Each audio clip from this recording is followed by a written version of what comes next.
We're not going to get into the real murder issues because there was really probably no intent to kill, but there was a killing.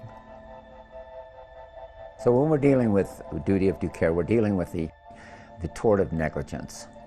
Negligence has four basic elements: duty, breach, causation, damages. What does that mean? We look to a situation and we say, is it foreseeable that if I commit a particular act, I could cause injury to another person? If we can say it's foreseeable, then I have a duty of due care toward that person to be careful. Yes, these vehicles are hard to stop when you're going a certain speed and you have momentum built up. But obviously there's no momentum here. He could have been going, what, 10 miles an hour, 15 tops? He was obviously aware of you guys. And he sat there for multiple light cycles. So he should have been extra careful, and extra aware of his surroundings. Now, if I go ahead with my act and I injure that person, I have breached that duty. There's your second element, breach. This is so interesting. The fact that he sat there in the street, I don't know what his temperament was. Is he just getting more and more worked up? Only people love pigs as much as they love dogs. For starters, he didn't need to do that. I mean, he probably shouldn't have been making the turn from the left lane like that. If we can say, but for my act, this person was injured, but for that, I am the cause. Now we look to see how egregious was the act that caused the injury. Was there reckless indifference to the party that was injured? A driver making a right-hand turn from a left-hand lane in violation of a code section, who knows that there are people who are on the side of the road, which he has deliberately tried to avoid. That's why he's over in the left-hand turn. Did this driver do anything to impede? We don't know whether there's no skid marks. We blew a horn to warn anybody, even though these people were there. But what was the intent of this person? It was obviously to avoid these activists. It looks like, from looking at the crosswalk, from where the driver begins the right-hand turn in that left-hand lane, over to where the woman was struck.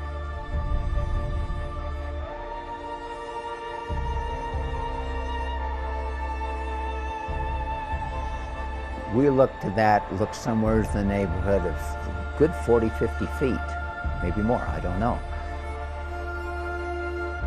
She's standing right there. There's no bad weather. It's blue skies. It's a sunny day. She has a white head of hair, a black t-shirt, blue jeans, and she's nearly 6 feet tall, Regan. She's a tall woman, a former model.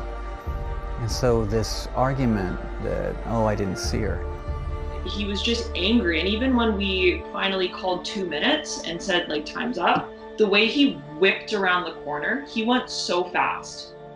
That's why when people say, this was an accident, it's there's no way. He went so fast.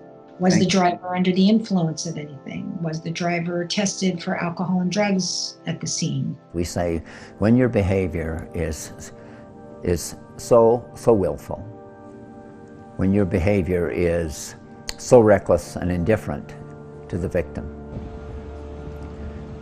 that we can impose a penalty, and those penalties are substantial. And there could be some politics behind that. I'm sure the truckers' union, maybe something that has to do with the packing house, and it certainly has probably political friends that it contributes to. They would have had an influence and say, wait a minute. And they would try very hard to try to shift the blame to the activists. You are the cause of all of this. If you weren't there, this would never have happened.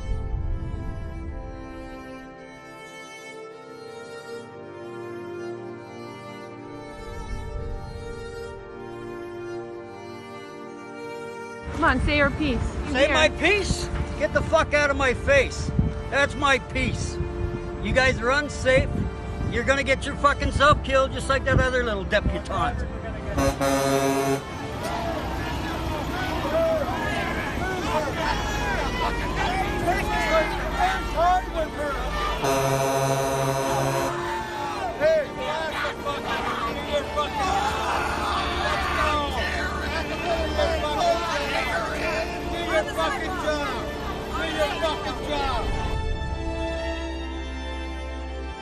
Right now, the purpose of vigils, like the true meaning of vigils, is really losing its focus right now with us because of these counter protesters. Like the animals were already had nothing, like they just had these 2 minutes where we could just try and give a few of them just a moment of compassion, and like the police aren't even letting us do that anymore. I'd expected a lot of human rights groups to be really supporting, you would think, right? Like, who cares who was on that truck or what was on that truck?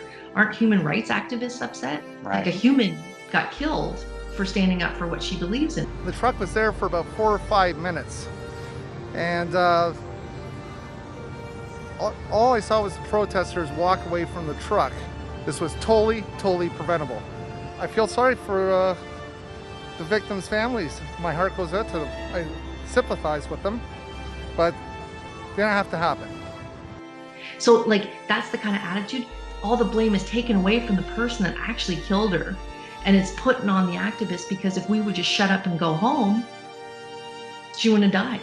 It was either on purpose or Intimidation. More likely, you better get out of the way because I'm not stopping. The police are not acting in an objective way, and they're not there to protect us. Right. They're there to protect powerful animal agriculture industry. But it does not absolve him of due care, a duty to be careful, the foreseeability of it all. It doesn't absolve him from why are you making a right-hand turn from a left-hand lane in violation of the code section.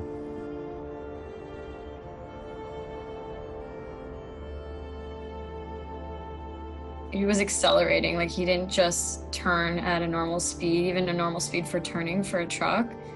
He knew he was there, she was there. It looked like he was trying to hit her, and that was intentional. And the fact that he didn't stop when he dragged her, I fully believe that he intended to hit her. And we're talking about a barren industrial landscape, right?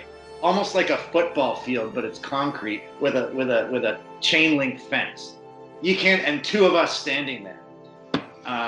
He could see us, and the amount of time that he was there, like 5-6 minutes, there's nothing else to look at. What was his state of mind? And we get to intent. So then it brings us into the areas of criminal gross negligence and manslaughter, where there is no intent to kill, but there is a killing. And then we take a look at the conduct of the driver, and was there reckless indifference, some willful misconduct on the part. We can kind of bring his background into it to show that there's this proclivity or this propensity toward this behavior, and then we can find gross negligence. Does he have prior incidents? Does he have a clean driving record? Has he expressed animus towards animal rights activists? I'd want to talk to his friends and family. I'd certainly want to take a very close look at his social media, which is very revealing sometimes. First vigil I went to was in Toronto, and one thing that struck me was not only was there a hostility among some of the truck drivers, but there was even hostility among cars going by. I was there. You were there. There was a car that just kind of, do you remember this? Just kind of pushed through the people. The cop had to come over and he kind of pushed the cop. Well, sadly, when that happened, I don't even remember when you said that because it happens so frequently. I don't fucking bother you! You get the fuck out of my face, asshole! Get back in your car! Yeah, back in your car, sir! Whoa! We are in the middle of this social norm that some animals we love and some animals we kill and eat.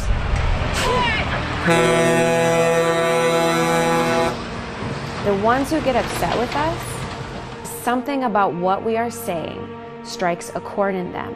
Something resonates. Hey! Hey! Hey!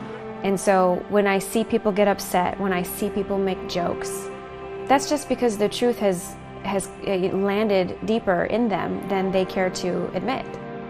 Anyone that feels that strongly has a real guilt issue. Because if it means nothing to you, just keep passing by. I think it's about seeing these animals experience, seeing it right in front of you, going, this is their life. This is what they're enduring, because we have a population of people who are asleep and don't realize that they've been programmed to think we love some animals and kill and eat others.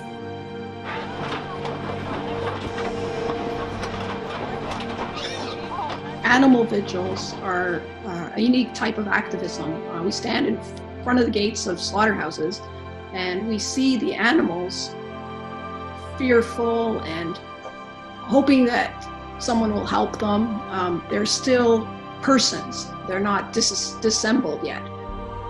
I think it's important to see, it's important to have a sense of accountability. You see, when you go there and you see them, it's unfiltered. You get to see, look them in the eyes. These are moments before they're going to be brutally murdered. And with other forms of activism, you don't necessarily see the victims firsthand. And there's something really powerful about seeing victims. I think that's the root of mobilizing social movements. Being the victim really mobilizes people. It started with Anita. She was walking her dog and happened upon a transport truck at a stoplight and was able to look inside and saw these pigs and thought, somebody needs to do something about this. In 2015, she ran into a disgruntled truck driver who did not like the fact that she was trying to give the pigs water, and so he had arrested and charged originally with criminal mischief, facing potentially 10 years in prison. In our legal system, corporations have the status of persons, and animals who are our equals they deserve personhood. So basically, at the pig trial, we were fighting for compassion not being a crime, but also to change the property status of animals and to recognize pigs and other animals as persons. So basically, from one woman's actions came a movement of over 1,000 groups in over 70 countries. It's like you're on the front lines, and then you show people who aren't on the front lines what's really happening right before these animals are killed, which is hidden.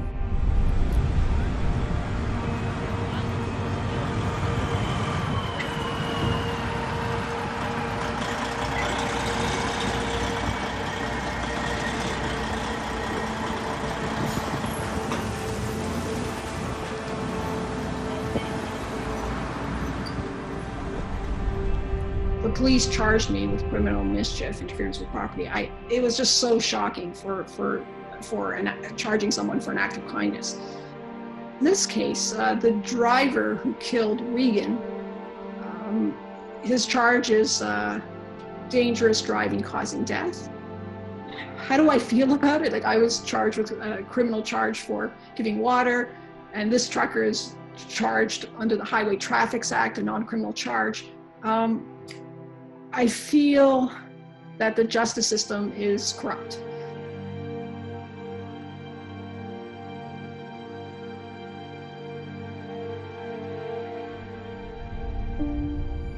When you go to a vigil, not only do you make the connection yourself, but you can share that. If you have some footage and photos, you can then share that with the world. And I find that's very effective, very effective. Right. What do you think it was with Regan that she responded to that type of activism? I'm always interested why someone would come to a vigil where we don't really get to save the animal. We see them right before they die. Like, I remember her talking about Anita's case as she was going to the trials. She would have thought that the vigils are the best way to communicate the problem, period. Our last conversation was the day prior, where she was telling me about the bill and how upset she was.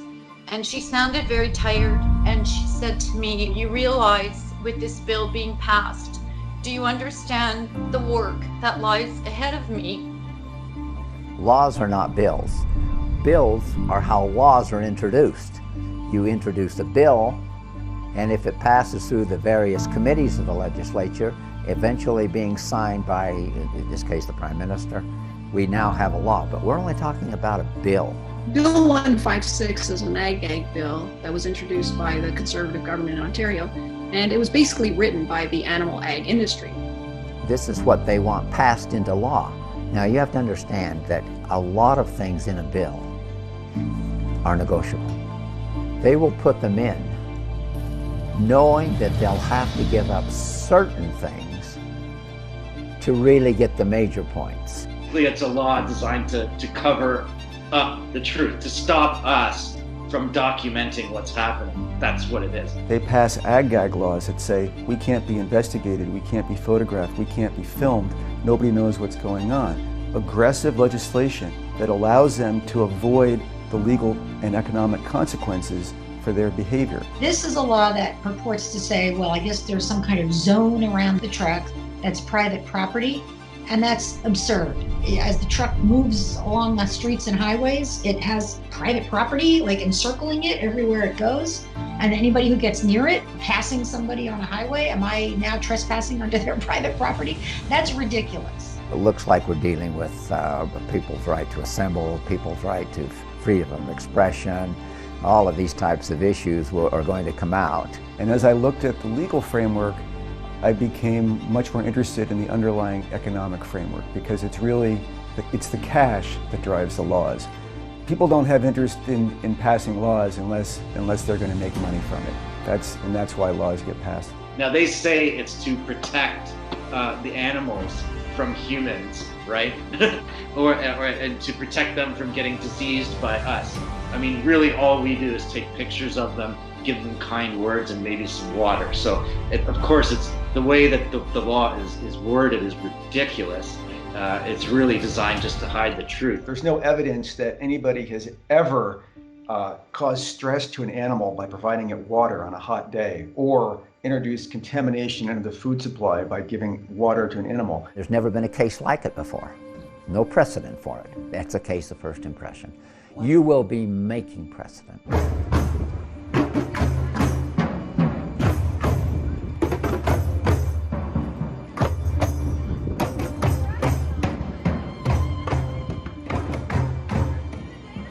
Case law. So we understand that there are two types of laws. Statutory law, laws that are passed, bills have been introduced and become statutes, passed through the legislature, and case law, which are precedents that are cases that interpret the law, and they're very, very important. Why do you sign? That's the first thing lawyers begin to look at is, first of all, we look to see how the cases interpret that particular law.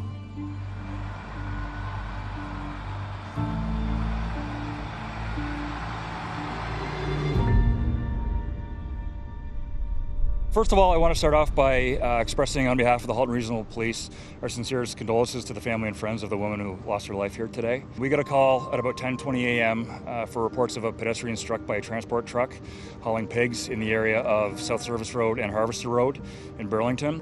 I know the intersection where Regan was killed, and when I looked at the footage, I thought this was a big truck. You know, this was probably 50-55 foot truck. Typically, if it's the same as like another dry van, they're usually around, I think, 73 feet. What struck me about the footage was that Regan was holding a sprayer. She was holding a water sprayer, and you can see where the sprayer got knocked aside, which is pretty close to the crosswalk. It's pretty close to the crosswalk, and there's this sort of sidewalk there, and there's this patch of grass, and there's a chain link fence, and her sprayer is way up there.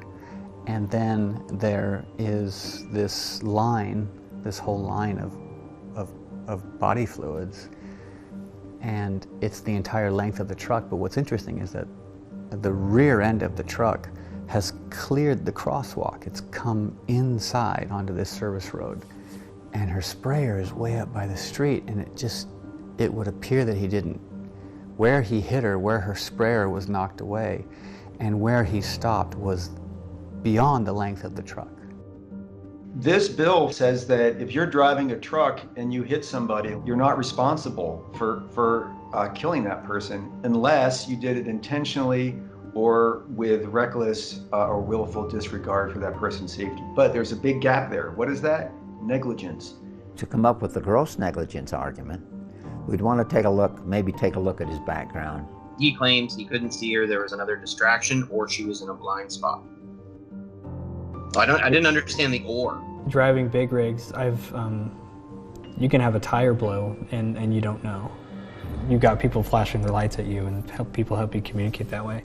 You feel speed bumps, and it's a bit morose to say it like that, I think, but yeah, he should have felt that.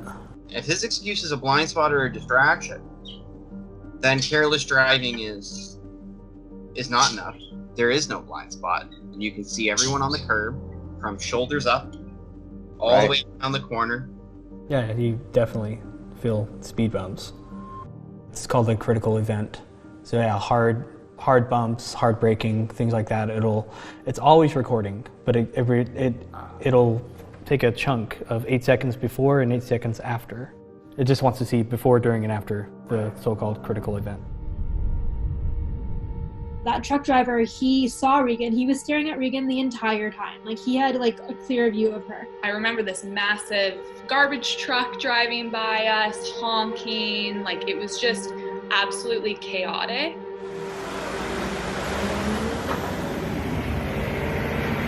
There was a moment when one of the witnesses, her name was Ellie, she was at the truck giving water, and she stopped and she turned around, and her phone was recording, so she did basically a 360. And in that moment, if you take it frame by frame, you could see where all 7 witnesses were that day. There were 7 people there, including Regan. Regan was standing over at the crosswalk, waiting. You have the right to cross. Pedestrians tend to always have the right of way. She cleared when we said cleared. The light turned green. She had the right of way. And she was probably coming back towards us to join us. He suddenly burst forward because he'd been sitting there light after light after light. Because of where the impact happened and where I was, I didn't witness it, but I certainly heard it. The sound was so loud. When he hit Regan, it was the loudest sound I've ever heard in my entire life. People, everyone else thought that he hit the fence. In my head, it sounded like the truck had hit the fence. When the truck whipped around the corner, I heard this really sickening, crunching sound, and I thought the truck hit the fence. It sounded like he crunched something. I heard. What'd you hear? I heard a crunch. I just heard it was like a sickening crunch. And he struck her near the crosswalk if her sprayer is any indicator. And to keep going, the length of his truck, to clear that crosswalk and be past it before he finally stopped. And one of the witnesses said he never got out. When he hit her, I immediately ran over there, and he didn't stop. It seemed like he dragged her for a long time. And there was a huge trail of blood because she had been dragged, and the only reason he stopped was because the security guard was screaming at him. 2 possible things. One is this dude is super malicious. If you have somebody under your tires, you just keep going, that's pretty messed up, obviously. And 2 is he didn't know. God forbid this was an intentional act, or in the future, there were intentional acts enabled by a law that a truck driver might see as a license to kill.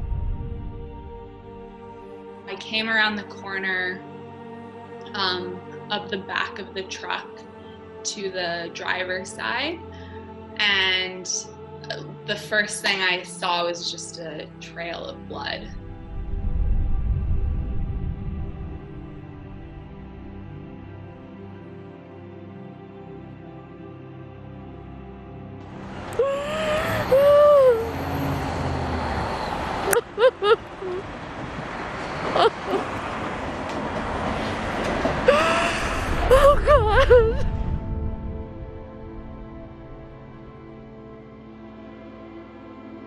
It didn't seem like there was anything that we could do.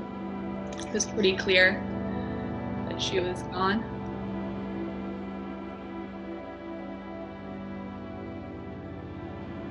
Regardless of what you think about whether the activist should be there or not, there's never any excuse for something like this. This is, yeah, he should have seen her. I feel very lost without her. As do her friends. My daughter changed my life. I taught her in grades 7 and 8, and in later life, I became the pupil.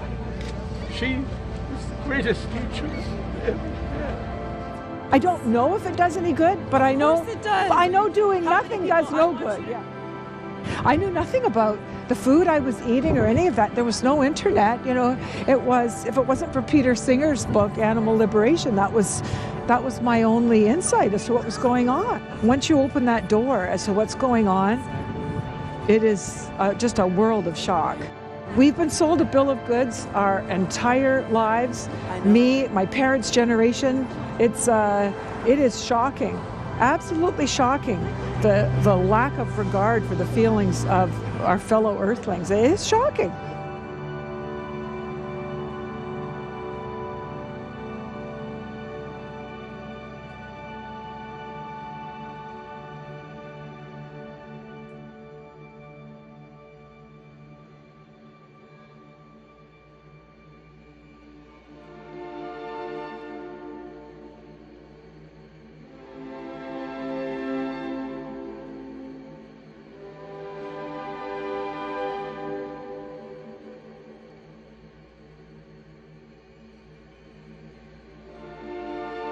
There's the realization that if everyone saw this, people would not contribute to the animal exploitation and suffering. When you do a job like this, and if you're willing to think a little bit deeper, you know that this is something that the general population doesn't really know about and would probably be interested in it. This group feels there's an injustice and they're standing here to speak to it. We're standing beside them, as Regan would. Because I've been doing this activism since 1977, when the seal hunt was really first exposed. Yeah. That's when I got involved.